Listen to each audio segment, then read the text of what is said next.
Sudhir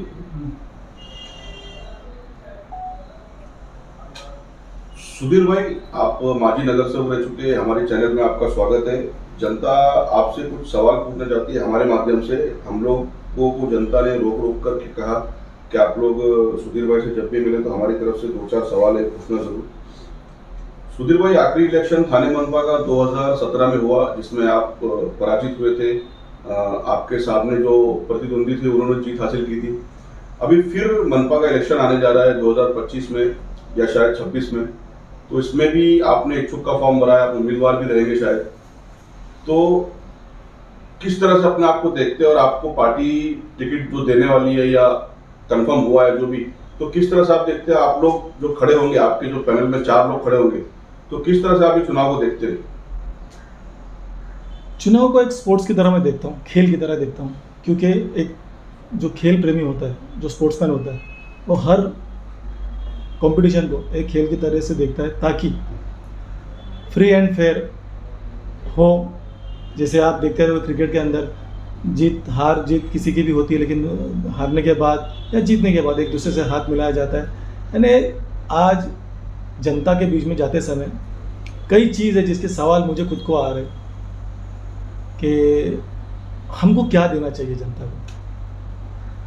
gutter, नाले, पानी, ये तो आम जनता को मिलना ही चाहिए, लेकिन मुमरा की दिशा और ये जो हो रही है वो दशा बदलने का एक जिम्मेदारी हम पर आती है, और वो पूरी तरह से निभाने की मैं कोशिश करूँगा। आप कह रहे हैं दिशा और दशा बदलनी चाहिए, तो पिछले 16 सालों से आमदार आप ही के, आप जिनके समर्थक है, आप किसी वक्त में उनके खिलाफ थे, तो आप अपने आमदार से कह के दिशा दशा बदलवाइए। और थाने महानगर पालिका की बात करूँ तो 2022 के बाद में इलेक्शन हुआ नहीं, 22 में इलेक्शन होना चाहिए 17 के बाद में, लेकिन वो 3 साल से थाने महानगर पालिका ठप पड़ी। कोई भी नगर सेवक सभा में नहीं बैठ रहा, सबके सब माजी नगर सेवक हो चुके। तो आमदार से बोल के जो काम पेंडिंग उनको करवा लेते और लोगों का काम करते नजर आते। आप इलेक्शन अभी सर पर है और आपके प्रतिद्वंदी भी लोगों का यहाँ आना जाना शुरू हो चुका है, तो इसको देखते हुए आप आमदार को क्यों नहीं कहते अपने जो पेंडिंग काम है थाने महानगर पालिका से करवाने के लिए? जैसा शानू भाई ने अभी जो कचरे का मामला था, तो अपनी माँ की जमीन उन्होंने दे दी फ्री ऑफ कॉस्ट, तो वैसा आप लोग भी कुछ करते और इलेक्शन से पहले से कुछ करते।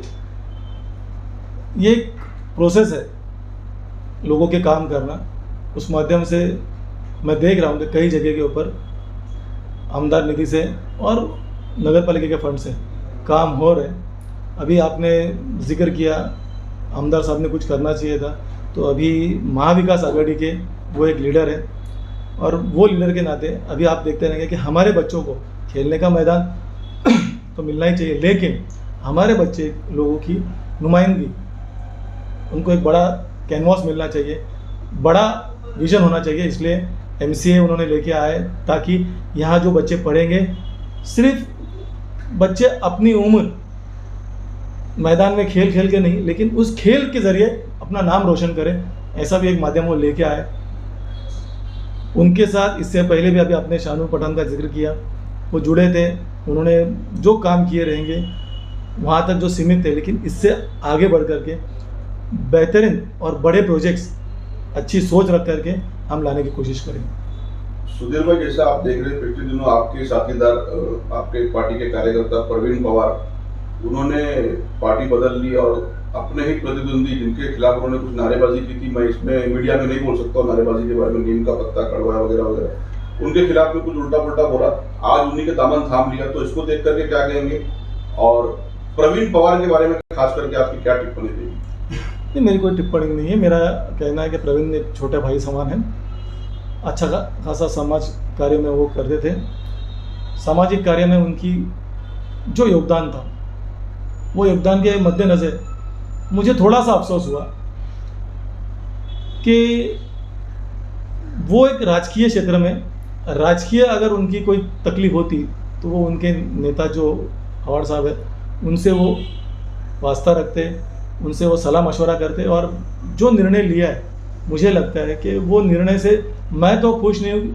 और आपसे मैं और एक बात कहना चाहता हूँ, आपने कहा आपकी पार्टी से, महाविकास आघाड़ी से मैं हूँ, पवार साहब राष्ट्रवादी कांग्रेस पार्टी से, मैं उद्धव ठाकरे साहब की पार्टी से हूँ, अगर मेरी पार्टी मुझे कहती है कि आपको महाविकास आघाड़ी से लड़ना है, जो वो आदेश करेगी। आज हमारे वही लीडर है, अवार्ड साहब है, विचारे साहब है, और जो भी यहाँ के लीडर्स हैं, वो जो कहेंगे वो हमको फॉलो करना है। और मसला रहा प्रवीण पवार का, आपने कहा, तो थोड़ी सी जल्दबाजी मुझे लगी कि जो घरेलू मसला है, जो भी व्यवहारिक मसला रहेगा, वो उन्होंने राजनीतिक में नहीं लाना चाहिए था। और मुझे ऐसा लगता है कि ये देश के अंदर जो संविधान लिखा गया है और अभिव्यक्ति स्वतंत्र, यानी मुझे मेरा निर्णय लेने का अधिकार है। हो सकता है उस अभिव्यक्ति स्वतंत्र के ज़रिए सोच रखते हुए उन्होंने जो कार्य क्षेत्र अब चुना है, जिनके साथ रहने का, आशा करता हूँ कि वो ये बोल करके गए हैं कि मुझे टिकट नहीं मिली इसलिए मैं उस पार्टी में या उनका समर्थन कर रहा हूँ। तो मेरे छोटे भाई को मेरी विनती है, मेरी उनसे कोई पर्सनल, वो भी जानता है और मैं भी जानता हूँ, ऐसे कोई, लेकिन वो टिकट के लिए वहाँ पर गए तो उनको वहाँ पर टिकट मिलनी चाहिए। मैं मेरे बड़े भाई को भी गुजारिश करता हूँ कि उनको टिकट दे दीजिए, वो बड़ी आस से आपके पास आए। मेरा अगला सवाल कि एंड टाइम पे जाना, कहीं ना कहीं टिकट की वजह से जाना था और टिकट ना मिलने की वजह से गए। ठीक है, हर कोई अपनी अपनी राजनीति में महत्वाकांक्षाएं रखता है, आगे बढ़ना चाहता है, सबको हक है उसका। ठीक है, हम प्रवीण पवार के बारे में बात ये खत्म करते हैं। भाई सुधीर भाई, एक आपके जो प्रतिद्वंदी हैं राजन नारायण किने साहब, जनता का ऐसा स्पष्ट कहना है, 4 दिन 8 दिन से मुझे लगातार लोग फोन भी कर रहे हैं और मिल भी, जो भी लोग मिल रहे हैं, जनता का स्पष्ट कहना है कहीं ना कहीं उस वार्ड में, उन इलाके में परिवारवाद चलता है। स्पष्ट तौर पे कह रहा हूँ मैं आपको, परिवारवाद चलता है। अपने ही परिवार के लोगों को टिकट दिया जाता है, अपने परिवार के लोगों को खड़ा किया जाता है। उनके घर में अगर कोई बच्चा 19 साल का, 20 साल का, 21 साल का हो गया तो उस पर एक मार्क लग जाता है कि आने वाले टाइम में ये इलेक्शन लड़ेगा और नगर सेवक बनेगा। किसी भी कार्यकर्ता को नगर सेवक बनाने के लिए वो आगे काम नहीं करते, ये बात सच है क्या? अब ये जनता जनार्दन तय करेगी। मुझे तो 35 साल के उनके करियर में मुझे ऐसा कहीं नहीं लग रहा है कि उन्होंने किसी कार्यकर्ता को उस पद तक पहुंचाया। अभी तक तो उनके घर में जो भी 3 टिकट्स वो जो चुन के आए हैं, वो घर की ही है। और जहाँ तक मेरा ज्ञात कहता है मुझे कि ना परिवहन हो, ना शिक्षण मंडल हो, या ना कोई नगर पालिका की ऐसी कोई पोस्ट हो जिस पर उन्होंने एक सामान्य कार्यकर्ता को न्याय दिया हो। हमारे वक्त में हमारी बहन उषाताई अडल थी, हमारे वक्त में मुस्लिम समाज से सैयद अली भाई साहब थे, सिराज डोंगरे थे, एक वक्त में बापू बकरे भी लड़े थे, उनको बोयर साहब ने संधि दी थी, डोंगरे साहब थे, सुरमे साहब थे। तो ऐसे टीम थी जो लड़ती थी, आती थी, जाती थी। लेकिन परिवारवाद, अभी आप फिर वो कहेंगे कि पिछले बार आप भी तो आपके मिसेस को लेके खड़े थे। उस वक्त मेरे साथ एक गद्दारी हुई थी, धोखा हुआ था। मुझसे कहा गया था कि हम लोग दोनों मिलकर के पैनल बनाएंगे, आपके 2 रहेंगे, हमारे 2 रहेंगे। तो वो दृष्टिकोण था मेरा और उस दृष्टिकोण से मैं आगे बढ़ा था। बहरहाल उस वक्त जनता ने जो अच्छा लगा जनता को वो उन्होंने किया, लेकिन इस बार जनता का मूड कुछ और है। परिवारवाद से हम आते हैं जातिवाद की तरफ। आप ही के पार्टी के विभाग प्रमुख हसन अब्बास सैयद और बबलू सैयद, एक जाने माने बिल्डर है मुमरा के, उन्होंने पिछले दिनों कुछ अरसा हो गया राजन नारायण किने पे इल्ज़ाम लगाया था कि मुझे बुला करके, मुसलमान होने के नाते मुझे भद्दी गालियाँ दी गई। किसी मामले में बुलाया था, उन्होंने हमेशा बुलाते रहते लोगों को, बुला करके भद्दी गालियाँ दी गई थी। और अभी भी मुझे कुछ लोग कह रहे थे, नाम नहीं बता सकते, वो लोग आप जानते दबंग लोग हैं, सामने नहीं आते, तो वो लोग कह रहे थे कि मुसलमानों को डायरेक्ट, मुसलमानों के मुंह पर टारगेट करके बोलते हैं कि मुसलमान लोग, तुम लोग ऐसे हो, वैसे हो, फलाना ढिमागा। तो ये कहाँ तक सही है? क्योंकि उनकी जो राजनीति है वो कहीं ना कहीं मुसलमानों के इर्द गिर्द घूमती है और 3000, 4000, 5000 जो बोरी वो समाज के वोट है, उसी के बलबूते पे वो टिके हुए और आज तक बैठे हुए। और लेने के बाद में मुस्लिम वोट लेने के बाद में मुसलमान में ऐसा बर्ताव कहाँ तक सही है? मुझे पता नहीं कि बबलू शिमला नहीं, हसन अब्बास सैयद, बबलू सैयद और उनका क्या अनबन हुई थी, उसमें क्या हुआ था, ऑफिस के अंदर हुई थी, कहाँ हुई थी, मैं वो चीज़ मैंने सुना नहीं और मैंने देखा नहीं। लेकिन ये मुस्लिम विरोधी है। मैं एक बात आपको कहना चाहता हूँ किस तरह से मुस्लिम विरोधी। आपको याद होगा नजीब मुल्ला थाने म्यूनसिपल कॉरपोरेशन के मेयर बनने वाले थे और एक मुस्लिम व्यक्ति मेयर ना, हम तो नजीब मुल्ला को वोट किए थे ना, मैं राष्ट्रवादी में था, हमने तो किए थे वोट। नजीब मुल्ला मेयर नहीं बनना चाहिए। अगर मैं शिवसेना में हूँ तो मेरा फर्ज है उस वक्त, अगर नजीब मुल्ला अगर बन रहे और अगर मैं शिवसेना में हूँ तो मेरा फर्ज है कि मैं मेरे पार्टी से बिलोंग करता हूँ, मैं मेरे पार्टी को, क्योंकि वो प्रोटोकॉल होता है, वो विप निकलता है कि आपको यहाँ पर वोट करना है।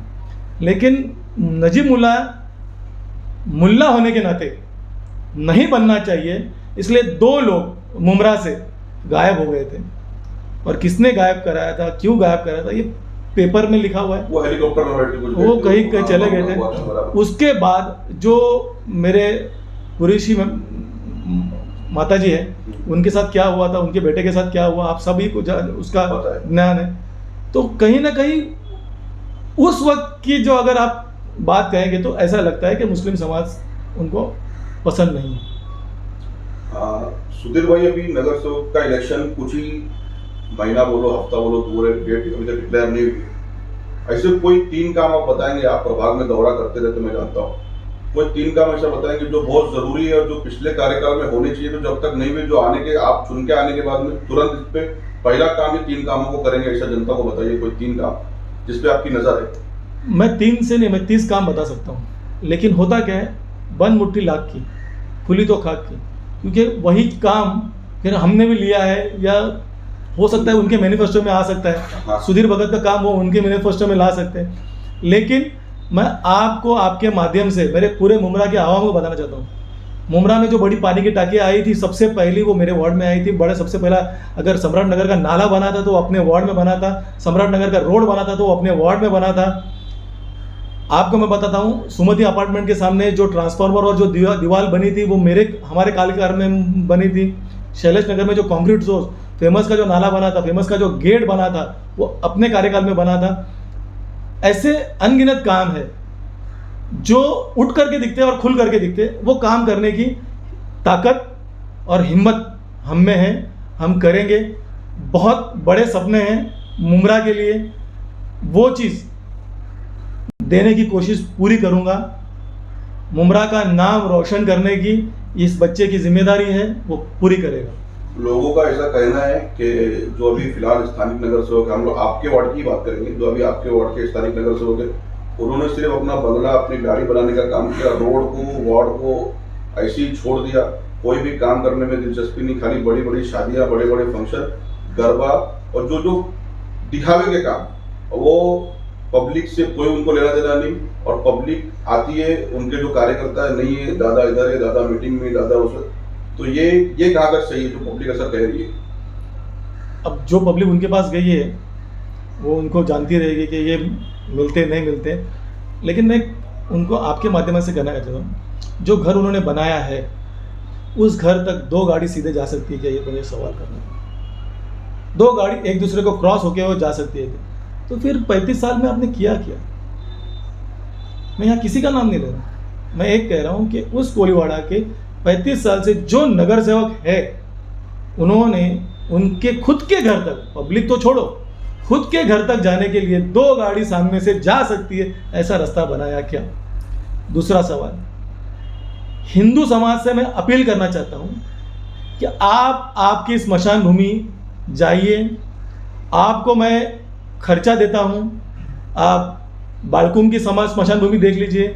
मैं अपने खर्चे के ऊपर आपको कलवा की स्मशान भूमि दिखाना चाहता हूँ, मैं अपने खर्चे पे आपको खारेगांव की स्मशान भूमि दिखाना चाहता हूँ। 35 साल में जिंदे तो जिंदा, मरे हुए को भी उन्होंने बख्शा नहीं है, ये मेरा स्पष्ट आरोप है। तो आने वाले इलेक्शन में आप खड़े होंगे, आपके साथ में 3 और खड़े होंगे, और आपके प्रतिनिधि जो रहे इतने सालों से, राजन किने साहब और उनकी पूरी टीम, वो लोग भी खड़े होंगे। देखेंगे हम लोग आप किस तरह से इलेक्शन लड़ते, वो किस तरह से लड़ते, क्योंकि अभी तक किसी की टिकट कंफर्म नहीं हुई, इलेक्शन का डेट कंफर्म नहीं हुआ। आपने इच्छा जाहिर की है अवार्ड साहब से और अपनी पूरी पार्टी से, शिवसेना उद्धव ठाकरे गुट से, मैंने महाविकास आघाड़ी से मेरी इच्छा जाहिर की है। बिल्कुल महाविकास आघाड़ी से अपनी इच्छा जाहिर की। देखते हैं आने वाले इलेक्शन में क्या होता है। आपको हमारी तरफ से शुभकामनाएं। आप सभी का सहयोग की उम्मीद करता हूँ। हाँ, धन्यवाद। धन्यवाद।